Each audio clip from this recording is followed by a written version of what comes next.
వాళ్ళందరూ రండి, మా ఇంటికి రండి. గతంలో క్లారిటీ ఇచ్చారు, కోకాపేటలో స్కూలు, హాస్పిటల్, పబ్బు కోసం పెట్టుబడి. ఆ కోకాపేటలో స్కూలు, పబ్బు అవన్నీ యాడున్నాయో తెలీదు. ఆ బిజినెస్ మైండే ఉంటే ఎప్పుడో పెట్టేసుకునేదాన్ని. నీ పాటల ప్రపంచంలోనే ఎందుకు బతికేదాన్ని? నాకు పాటలు పాడడం, పాటల ప్రపంచం తప్ప ఏమీ తెలియదండి. నాకు నిజంగా డబ్బు ఆశ ఉండి ఉంటే లాస్ట్ ఇయర్ ఎన్నికలు 2023 ఇక్కడ, 2023 ఇక్కడ, 2024 అక్కడ జరిగింది. నేను ఏ ఏపీలో గానీ ఏ తెలంగాణలో గానీ ఎక్కడన్నా కనిపించినా ఎన్నో మనీ ఆఫర్ చేసిర్రు, నాకు కోట్లు ఇస్తామని చెప్పి. అయినా కూడా నేను కనిపించలేదు. ఎందుకంటే నాకు డబ్బు ముఖ్యం కాదండి, వ్యక్తిత్వం చాలా ఇంపార్టెంట్. చాలా నియత్గా, చాలా ఎథిక్స్ తో బతుకుతూ వస్తున్నానండి నేను. నాకేం అవసరం ఉంది చెప్పండి? చేతి నిండా పళ్ళు. మీరు చూడట్లే, నా ఇన్స్టా చూడట్లే, సోషల్ మీడియాలో చూడట్లే. ఒక్క పాట చేస్తే ఎందుకండి ప్రజలు ఇంతగానం ఆశీర్వదిస్తున్నారు? ఎందుకు 100 మిలియన్స్ పోతున్నాయి? ఎందుకు మీ అందరు కూడా లైక్ చేస్తున్నారు చెప్పండి? నాకేం అవసరం ఉందండి? వీడియో ఉంది, నా వీడియో ఏడుంది? ఇదిగో మా తమ్ముడు ఈయన. ఆ ఫోటోలో, ఆ కట్టల ఎంచే ఫోటోలో ఎవరున్నారండి? వీడియోలో కట్టలు పైసలు ఎంచే వీడియోలో ఎవరున్నారు? ఈ ముఖం ఉందా? సంబంధం లేని విషయం, మాకు సంబంధం లేని విషయం తెచ్చి మా మీద ఎందుకు రుద్దుతున్నారు అనేది నాకు అర్థం కావట్లేదు. సెన్సిటివ్ మ్యాటర్ అండి ఇది. కొంచెం ఆచి తూచి వెరిఫికేషన్ చేసుకొని మీరు వేయాలి మీడియాలో, సోషల్ మీడియాలో కానీ మీడియాలో కానీ. దయచేసి చెప్తున్నా, నేను మళ్ళీ చెప్తున్నా, తనది గిన నాది గిన ఇందులో ఇన్వాల్వ్మెంట్ ఉంది అంటే మీరు ఎక్కడికన్నా రమ్మని చెప్పండి, నేను సిద్ధం. మీడియా మిత్రులందరికీ కూడా చెప్తున్నా, నాది ఇన్వాల్వ్మెంట్ లేదు ఈ కేసులో అని అంటే గిన మీరు ఆ సుబ్బు అనే అడ్వకేట్ ని మీరు ఏం చేస్తారనేది నాకు మాట ఇవ్వాలి. సిద్ధమా? దానికి చెప్పండి, సిద్ధమా?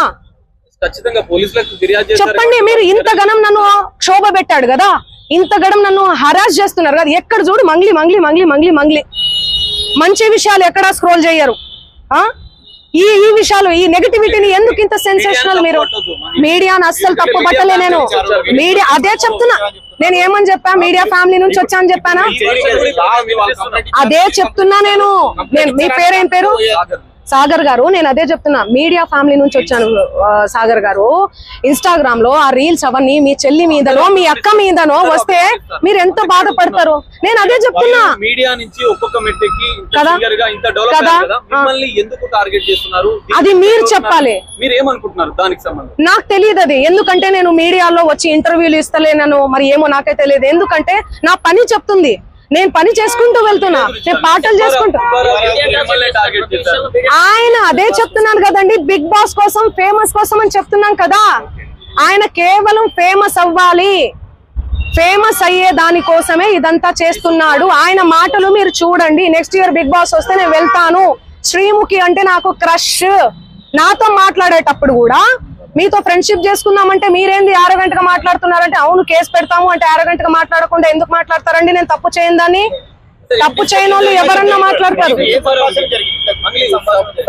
నేను మీకు వీడియో చూపిస్తాను, ఆగండి, చూడండి ఎలా మాట్లాడుతున్నాడు,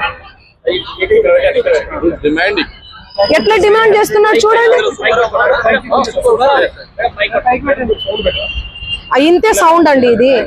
యా చూడండి, నువ్వేమన్నా ఆకాశం నుంచి ఊడిపడ్డావా? నడుమంత్రపు సిరియా ఇదంతా? ఇంత వల్గర్ లాంగ్వేజా? ఇంత సోకులు ఎందుకు పడతారు మీరు? ఎలా వస్తానండి? నేను అదే చెప్తున్నా, పనులు ఉన్నాయండి, నాకు ప్రోగ్రామ్స్ ఉన్నాయి. కర్ణాటకకు పోయినాను నిన్ననే. నేను శ్రీదత్త యూనివర్సిటీలో కాలేజ్ లో ప్రోగ్రామ్ కూడా చేశాను. మీరు చూడండి నా అప్డేట్స్ దయచేసి చూడండి. ఇన్స్టాలో నేను పోస్ట్ కూడా పెట్టడం జరిగింది. దీనికి నాకు ఏ సంబంధం లేదు. బాధితులకు దయచేసి పోలీస్ శాఖ వారు న్యాయం చేయండి. నేను బాధితుల డెఫినెట్లీ ఖచ్చితంగా ఉంటా నేను బాధితులకు. ఎట్లా ఫైట్ చేయబోతున్నాము? లీగల్ గా వెళ్తున్నామండి మేమంతా. మా లాయర్ గారు మాట్లాడతారు. నేను ఇప్పటి వరకు మాట్లాడాను కదా, మాట్లాడండి లాయర్ గారు. మీడియా మిత్రులందరికీ నమస్కారం. ఏదైతే మైక్రో ఫైనాన్స్ పేరిట ఈ సుబ్బు అనే అడ్వకేట్ ఎవరైతే ఉన్నారో ఆయన నా మీద చేస్తున్నటువంటి ఆరోపణలు ఏవైతే ఉన్నాయో అవన్నీ ఫేక్ అలిగేషన్స్. నిజంగా నేను ఇందులో ఇన్వాల్వ్ అయి ఉంటే గిన నేను ఎక్కడికైనా రావడానికి సిద్ధం. నేను ఎక్కడ ఏ పోలీస్ గడపలైనా, ఏ ఏమంటారు కోర్టు గడపైనా తొక్కడానికి సిద్ధం. నేను ఇందులో నన్ను ఇన్వాల్వ్ అయినావు అని చెప్పి తేలిస్తే నేను ఏమన్నా చేయడానికి సిద్ధం. ఇన్వాల్వ్ కాలేదని తేలిస్తే మీరేం చేస్తారు? మీడియా మిత్రులు అందరూ కూడా, నేను మీడియా ఫ్యామిలీ నుంచి వచ్చాను, మీరందరూ ఏం చేస్తారు? నాకు మాట ఇవ్వాలి. ఆయన ఇవన్నీ తప్పుడు ఎలిగేషన్స్ వేస్తున్నాడు. ఒక బంజారా గిరిజన ఆడబిడ్డ మీద కష్టపడి 14 ఏళ్ల నుంచి ఒక్కొక్క మెట్టు ఎదిగి పోయినటువంటి ఆడబిడ్డ మీద ఆయన ఈ ఫేమస్ కోసం కేవలం బిగ్ బాస్ కి వెళ్ళాలి, శ్రీముఖి అంటే క్రష్, ఫేమ్ అవ్వాలి. ఆయన ఒక భరతనాట్యం డాన్సర్. సో ఆ డాన్స్ అవన్నీ నేర్చుకొని ఉన్నాడు కాబట్టి ఆయనకి సినిమా పిచ్చి ఎక్కువ, సినిమాల మీద మక్కువ ఎక్కువ. దానివల్ల నా పేరు వాడుకొని ఆయన ఫేమ్ అవ్వాలని చెప్పి ప్రతి ఒక్క మీడియా గడప తొక్కి ప్రతి ఒక్కరికి అడిగి ఇంటర్వ్యూ తీసుకోండి అని చెప్పి లేనిపోని అలిగేషన్స్ అన్ని కూడా నా మీద వేస్తున్నాడు. నిజంగా ఆ బాధితుల్ని చూస్తుంటే నాకే చాలా చాలా బాధ అనిపిస్తుంది. నాకేం సంబంధం ఉంది? ఈ చేతి నిండా పనులే ప్రజల ఆశీర్వాదాలతో, మీ అందరి ఆశీర్వాదాలతో ఈ రోజు మీడియా లేకపోతే నేను లేను. ఇండిపెండెంట్ గా ఎదిగిన దాన్ని, నేను మీ చేతులల్లో ఎదిగిన దాన్ని, మీ చేతులలో పెరిగిన దాన్ని నేను ఎందుకు చేస్తాను? నేను అక్కడి నుంచే కదా వచ్చాను. ఎక్కడి నుంచి అయితే వచ్చానో వాళ్ళ పొట్ట నేను కొడతానా? నిజంగా నేను బాధితుల తరపున గట్టిగా నిలబడుతున్నాను. ఎవరైతే నా పేరు యూజ్ చేసి చీట్ చేసి ఎవరైతే వాళ్ళ దగ్గర నుంచి డబ్బులు తీసుకున్నారో వాళ్ళని కంపల్సరీ కఠినంగా శిక్షించాలని నేను పోలీస్ శాఖను గాని కోరుతున్నాను. సో మిగతా వివరాలన్నీ కూడా మా లాయర్ గారు మాట్లాడతారు. సుబ్బు గారి మీద ఇచ్చాం. సుబ్బు సిగపోగు పూర్తి నేమ్ ఆయన పేరు. చూడండి, ఆయన పేరు మీద నేను కంప్లైంట్ ఇవ్వడానికి వచ్చాను. ఎక్స్టార్షన్ కంప్లైంట్ ఇచ్చాను ఆల్రెడీ. మేము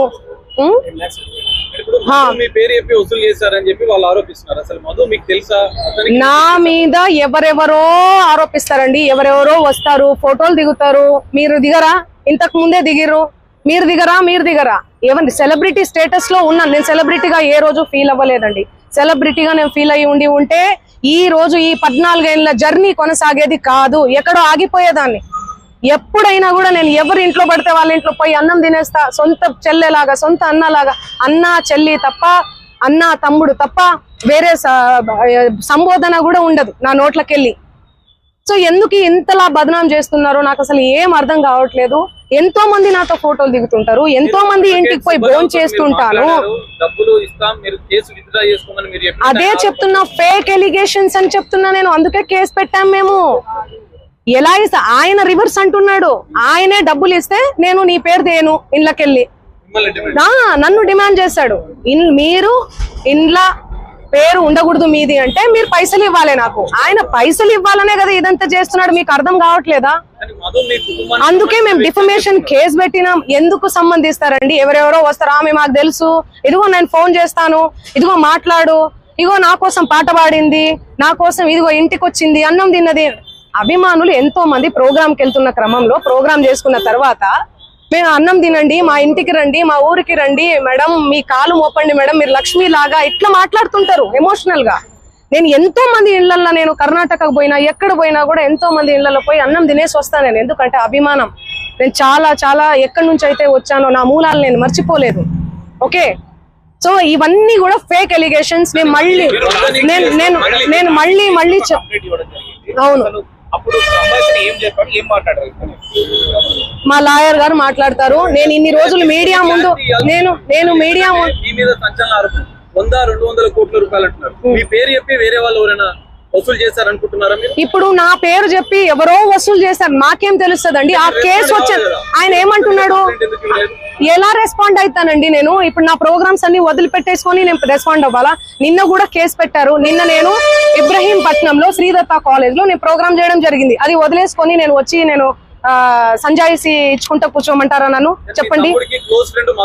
ఎందుకుంటారండి క్లోజ్ ఫ్రెండ్స్? మా బంజారా కమ్యూనిటీ వాళ్ళందరూ కూడా ఎందుకుంటే చాలా మంది ఉంటారండి. ఉస్మానియా యూనివర్సిటీ ఉన్నారు, కర్ణాటక యూనివర్సిటీ నుంచి ఉన్నారు. నా ఓన్ చేసుకుంటారు, మా అక్క అని చెప్పి. మా కమ్యూనిటీ వాళ్ళు మేము కూడా మా కమ్యూనిటీ అని చెప్పి నేను కూడా మాట్లాడతాను, ఓన్ చేసుకొని అరే తమ్మి అనుకొని అది ఇది అనుకుంటే మా భాషలో మాట్లాడతాను నేను. కంప్లైంట్ ఇచ్చిన సుబ్బారావు మీద ఇప్పుడు పంజాబ్ కేసు లో కంప్లైంట్ చేస్తారు, మీ మీద ఆరోపణలు చేస్తున్నారు. ఇప్పుడు నేను ఒకటే మాట, మధు మీద ఎందుకు కంప్లైంట్ చేస్తలేరు మీరు? నాకు డబ్బులు వసూలు చేశాడని నాకు తెలియదు కదండి, ఈయన చెప్తున్నాడు కదా. అవును చేసి పెడతాము, అందరి మీద పెడతాము. ఒకరు సిఐడి కేసు ఉంది వాళ్ళ మీద, సిఐడి లో ఉంది ఆ కేసు. 1 year అవుతుందండి. చూపి అన్న చూపి 2025. మీరు అవన్నీ తెలుసుకోరా, నాకు అర్థం కాదు. టకా టక్కని పెట్టేస్తే నా ఫ్యామిలీ ఏమైపోవాలి, మా నాన్న ఏమైపోవాలి, మా అమ్మ ఏమైపోవాలి? కొంచెం అన్నా మీరు ఆలోచించాలి కదా ముందు వెనక. నేను అలా చేస్తానా?